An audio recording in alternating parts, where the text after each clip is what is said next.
10, watching consummation. Back in medieval times, depending on the century, weddings either meant a lot or meant nothing at all. If it was the early medieval age, then no one really gave a hoot about marriage, and I'll get to that later. But later, in the medieval age, marriage became a holy sacrament, and this sacrament had to be consummated. On the night of the couple's wedding, they would do the good old brown chicken, brown cow, boom boom pow, OMG wow, which could have been a positive or negative experience depending on circumstance, but it was also a little weird because there would be people watching it all happen. That's right guys, after the ceremony and reception, people would follow the bride and groom up to the bedroom and be like, hey Joe, grab the popcorn, we're watching the live showing of 50 Shades of Grey. And Joe would be like, yo bet, and then that's exactly how it happened. Anyways, this was all done so that there were witnesses to the consummation, so that the marriage's validity could be backed up. So if anyone tried to deny that their marriage was legit, Joe with the popcorn would be able to back up the bride and groom and confirm that everything happened.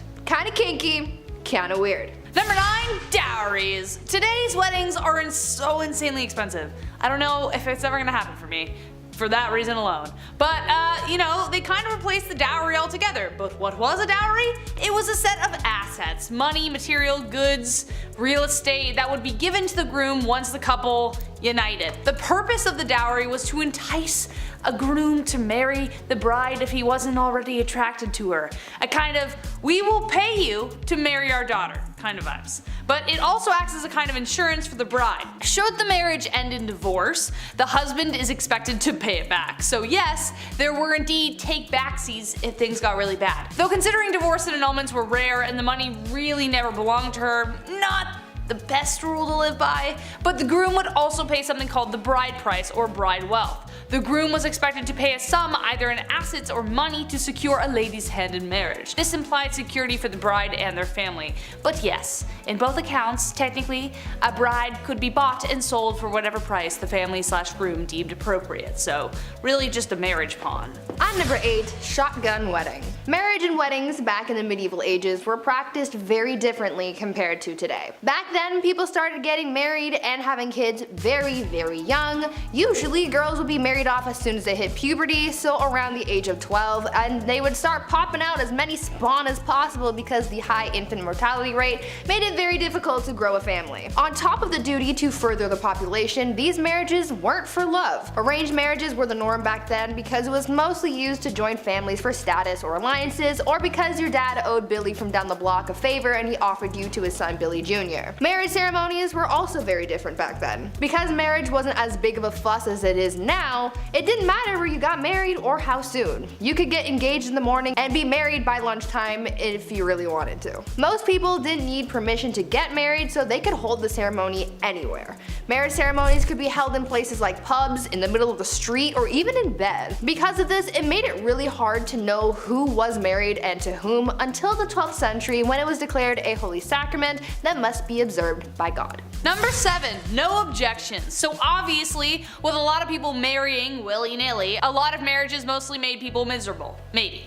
Enemies to lovers is my favorite book trope, so who knows how spicy things actually got. I hate you, I love you, next day, I don't know. But the famous line, speak now or forever hold your peace, only got introduced in 1215 to try and flesh out drama before they couldn't go back. In the Middle Ages, drama, discovered after marriage vows were exchanged, caused major problems since divorce wasn't easy or, you know, accepted. We will get to that later. For instance, Joan of Kent, who was known for marrying Edward the Black Prince and mothering Richard II, had a secret marriage when she was 12 years old. She didn't get approved. In her early teens, she was married to an aristocrat, but the secret marriage was discovered after 8 years. The papal court had to overturn it and return her to her knight. He died 11 years later, and it was after that that her cousin Edward married her. Wouldn't it have been nice to know that little detail before she married the aristocrat guy? Yeah, probably would have saved a lot of heartbreak, hence why the speak now or forever hold your peace was introduced. At number 6, shoes! Back in the days of old, shoes were apparently a huge staple in society. They were pointy and weird and expensive and complicated and were even integrated into marriage practices. During the wedding ceremony, it was a tradition for the father of the bride to take one of the bride's shoes and give it to the groom. The groom would then then tapped the bride on the head with the shoe in a token of his authority. But the shoe traditions don't stop at bopping people on the head like little bunny foo-foo. You know how these days there's a tradition of throwing the bouquet at weddings, and apparently whoever catches it is the next to get married? Well, that tradition sort of came from the medieval tradition of throwing shoes at weddings. Instead of throwing flowers, brides would throw shoes at their bridesmaids to determine who was next to walk down the aisle. Now this whole bride throwing things idea has failed me before because I caught a bouquet once and I'm as single as ever, so maybe someone needs to chuck a shoe at me or something this time. Please. Number 5, the bedroom trial. So divorce, again, wasn't a thing. On the upside of dying early, it potentially meant that you weren't locked in a marriage for too long. If the marriage did end, it wasn't a divorce, it was an annulment, which was very expensive. A common reason this happened was due to consanguinity, which was close relations by blood or marriage, which was forbidden. Other grounds would be adultery, leprosy, and impotency. Also failure to concede to the marriage debt, which was the obligation for both spouses to engage sexually. It actually didn't matter where this happened, you had to do it even if it was in a church. It was a big deal. Enter the bedroom trial. Court cases from the 14th century show records that bedroom trials took place that would determine whether a marriage should continue. The bedroom part is exactly as it sounds. The man and the woman were placed in a bed together and were to be watched by the wise women for several nights. If over the course of the night the man's member remains of no use, i.e. impotence, then it was determined that the marriage should end. But the wise women were most likely either complete strangers or the groom's grandmother. So I doubt that would have helped with the getting it up part.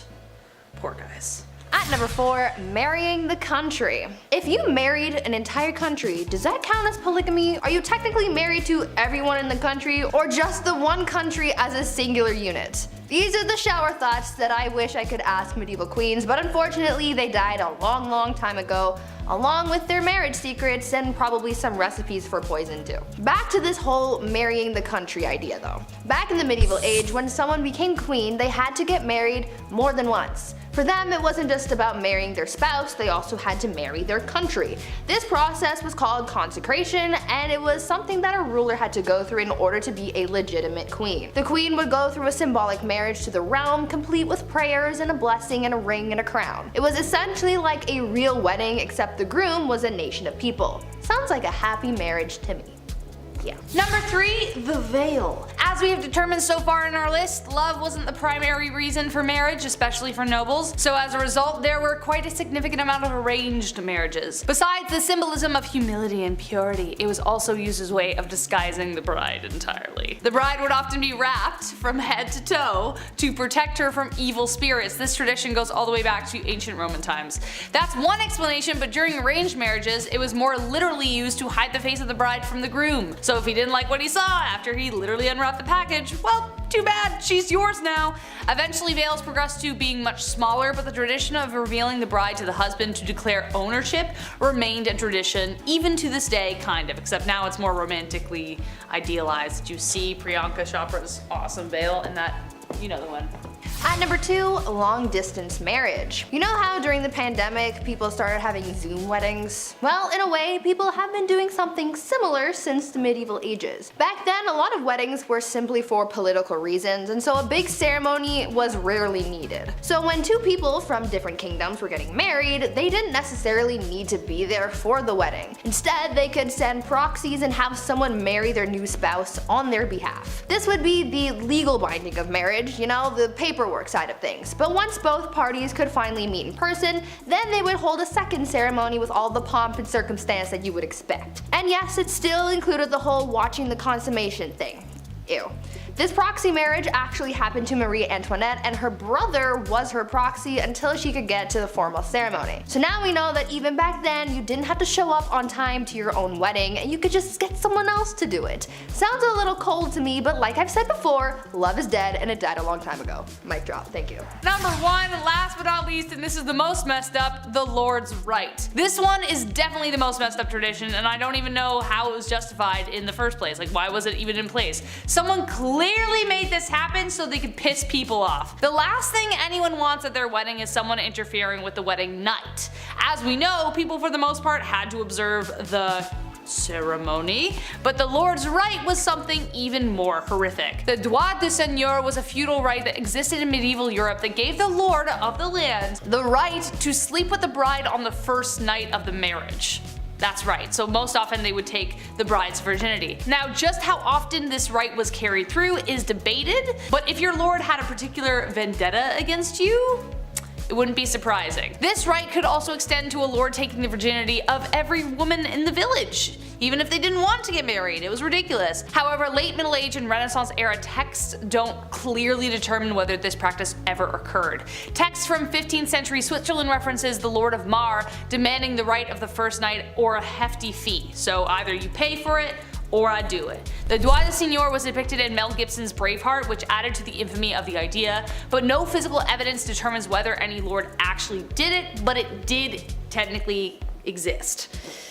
Gross. At number 10, veil. Through this video, you will come to find out that a lot of the wedding traditions that we practice these days have some pretty messed up origins. We'll get through a lot of them throughout this list, but let's start off by talking about the bride's veil. These days, a lot of brides choose to wear a veil on their wedding day. With so many different styles to choose from, this accessory is known to add that extra little pizzazz, little spice to the look. But throughout history, veils were used for different things, some of them being a tad bit messed up. Just a smidge. The rather obvious reason for brides to wear a veil back in the day had to do with religion and staying modest. But this hasn't been the only reason for veils. In ancient Rome, brides wore veils because it was believed to be effective at warding off evil spirits. The most messed up reason for the veil though, at least in my opinion anyway, has to do with the wedding transaction, so to speak. Since back in the olden days, marrying your daughter off was seen as more of a transaction, brides would wear veils to cover their faces and they wouldn't be lifted until after they were proclaimed husband and wife, so that the groom wouldn't be able to back out if he didn't like how his bride looked. Seems pretty messed up to me, but what are your thoughts on it? Tell us down in the comments. Number 9. When doves cry. I've been to one wedding where they released doves, like actual real life doves, and I was like, do they actually do this? I couldn't believe my eyes. I didn't know it was a real thing. Why do we do this? Well, because doves mate for life, and they build a nest, and then they Netflix and chill until the end of their dove days. Sounds like perfect symbolism if I've ever heard it. Back in ancient Roman and Greek times, doves were often used as gifts from the bride to the groom.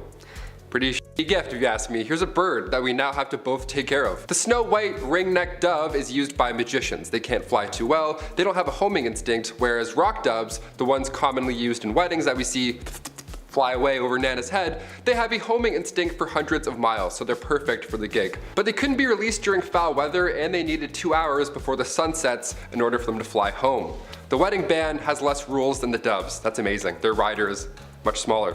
If you were to catch one of these doves at a wedding, you were also allowed to keep it back in the day.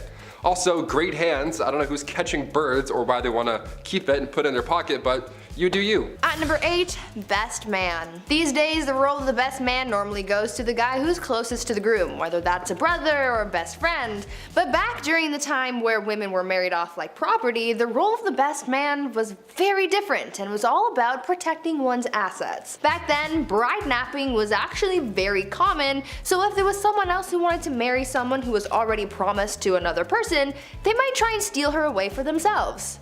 Yeah, why? I don't know. This is where the best man came in. The best man's job was to protect the bride, and if she was stolen, the best man would be the one to enter whatever battle or duel was necessary to get the bride back. The best man was literally there to be the best fighter. The best man was also there to watch over the bride to make sure that she didn't try and make a run for it herself. They really said, try to derail this wedding and see what happens. Number 7, a June wedding. As we're counting down this list slowly but surely, you've probably begun fantasizing maybe about your own wedding one day. Maybe it's a beach wedding, maybe it's themed like a winter wonderland. Doesn't that sound cozy? It's your big day, get creative. They say the best month to get married is June, and from a Canadian point of view, I can absolutely agree with that. In ancient Roman times, however, getting married in June was a must, not just a thing you wanted to do. See, June was the month of the god Juno. They protect women in life when it comes to marriage and childbirth, so if it's between that and like, I don't know, Halloween, obviously we're gonna go with June. Better omens for sure. Another myth is that bathing was rarely done back then, so when majority of the population did finally wash up. At the end of May or beginning of June, that's often when it would happen. Everybody smelled nice, they felt good, and they wanted to celebrate. So it was perfect timing. Better get me while my pits smell good, That's a myth, but I can also see it checking out. A June wedding in ancient Roman days was also done so that after a spring birth, the mother can quickly hop back into action and help with that summer's harvest. Maternity leave who? Never heard of her. At number 6, hashtag twinning. You know how at weddings the bridesmaids are usually wearing matching outfits? Well, this tradition dates back centuries, though it has changed slightly over the years. Remember how I mentioned that people would sometimes try to kidnap the bride on her wedding day? Well, other than the best man and the groomsmen trying to play their part in protecting the bride from being taken, the bridesmaids also played a part in that too. The bridesmaids used to dress identically to the bride so that it would make it harder to spot her and therefore prevent anyone from kidnapping her. This practice dates all the way back to ancient Rome and feudal China and didn't really start to fade out of tradition until around the 1880s. These days you get a couple of gifts from the bride for being in her posse, but back then you didn't get anything and you had to risk your safety for your girl Becky, who doesn't even want to marry Jeff down the block. I don't know. Number 5, a toast. My favorite part of a wedding has to be the speeches or the toasts. They're always way too long or too personal or just too depressing. Just way too sad, just tears. You're like, why? Why are we talking about this? It's a nerve-wracking part, even as a guest, just to get up randomly and be like, okay, look at me everyone, hi. No, I don't want to do that. Back in the 1800s though, only men were allowed to give these toasts. The oldest friend, the groom, the best man, and then the father of the bride. The whole thing would have been done in 8 minutes. Guys suck at speeches. They're just like, a lot of ums, that's all I'm saying. Wedding toasts go back as far as the 6th century BC. When Greeks were getting married, the father of the bride would drink the first glass of wine just to make sure it wasn't poisoned or anything. Romans would also drop a piece of burnt toast into the wine in order to make the wine taste less bitter, hence the term toast. Yeah, now we get it. Yeah, wine was so bad back then they had to use burnt toast Crystal Light just to get through the day. Yuck. At number 4, transaction. I find it to be just a little bit messed up how before now marriage was mostly about money or status and not about love. For a long time people didn't get to choose who they got to marry, and there was almost always some kind of monetary transaction involved in the wedding. This whole idea here is a reason for the traditional act of the bride's father walking her down the aisle and giving her away, so to speak. In the past, fathers of the bride and groom would come together to establish an agreement, like X amount of money for someone's daughter or whatever. Once that was set up, the wedding became a big deal to see if the transaction would actually go through, and many precautions were put in place to make sure that no one backed out. One of those precautions was the act of the father walking his daughter down the aisle. This was done so that they stayed close to one another in the off chance that the groom or his family decided to back out. That really took the romance and sparkle out of weddings now. Number 3, wedding cake. As the youngest of 3, I can confirm that we get away with the most. The youngest often do. The middle child is just plain ignored, and then the oldest, well, they usually have the most responsibility in the family. Usually when a bride and groom cut the cake on their big day, it's for them. They save a piece till their anniversary, they put it in their partner's face, it's fun, whatever they want to do. Often in history, the eldest child would get the first slice. How lucky is that? When it came down to cutting the actual cake too, well, that meant that the bride is no longer a virgin. It's an awkward few bites. Wedding cakes today are delicious and they're pretty much an art form. TV shows are devoted to them, like Cake Boss and other cake shows that I can't think of. If you're lucky, you might find a few cake charms on the inside as well back in the day. Real, non-edible cake charms. You wanted to find these in your cake. They brought good omens to the table. To find a rocking chair meant that you're going to live a long life. An anchor means you're bound for adventure, sailors ahoy. And a purse meant that you would have good fortune. Let's just hope you didn't find the charms with your teeth, or else you would be using said new fortune fixing your chiclets. Very metal, very real. Not good. At number 2, plague flowers. In a lot of weddings, the flowers are very important. There's the flowers for the centerpieces, the bouquets for the bride and bridesmaids, there's flowers everywhere. Get your Benadryl. But why is that? Well, the idea of carrying a bouquet at a wedding dates back to ancient Greece, where it was believed that carrying a bouquet was thought to ward off evil spirits, but a little later on down the line, the presence of bouquets at weddings got a little bit darker and a little more precautionary. During the Middle Ages into the Renaissance, when the Black Death was running rampant throughout Europe, people were trying anything and everything to try and ward off the plague. Back then, people believed that smells carried contagion, so people would would fill their pockets with fragrant things to keep the plague at bay. This was later integrated into wedding practices, and brides started carrying around a bouquet of stinky stuff like garlic and dill to protect them from catching anything. Over the years, these stinky stuff was replaced with nice smelling flowers, but really, no one cares what's in the bouquet anymore, because all people want to do is participate in the wedding Hunger Games and fight to the death to catch the bouquet at the end of the night. Why? Why are we hurting each other for this? Why? And finally, number 1, wedding rings. One ring to rule them all. Perhaps the most important piece of the wedding puzzle, rings. Whenever somebody is about to pop the question, everybody around them always needs to see the ring. Congrats, let me see the ring. Oh my god, is it this? Is it this? Egyptian pharaohs first used rings to represent this eternal life. The circle has no beginning or ending. They created this concept that we adore to this day. The center of the ring was also believed to be the gateway to the unknown. Finger just disappears, you're like, what the f? These Egyptian Ouroboros rings were the first, a snake eating its own tail, #love. When Greeks came in the picture, they took this tradition, started using copper and iron rings in ceremonies, and the iron rings had a key symbol on them, meaning that the wife now has control of the house. If you like it, then you should have put a key on it. Come medieval times, the ring gets another upgrade. Now we have these precious gems to be added to them, a little bit more glam. Rubies symbolized passion, sapphires symbolized the heavens, and diamonds to show strength, because they were rock hard, and obviously you know the rest. Come the 12th century, the Christian church declared marriage as a holy sacrament, so rings were solely used now for that ceremony.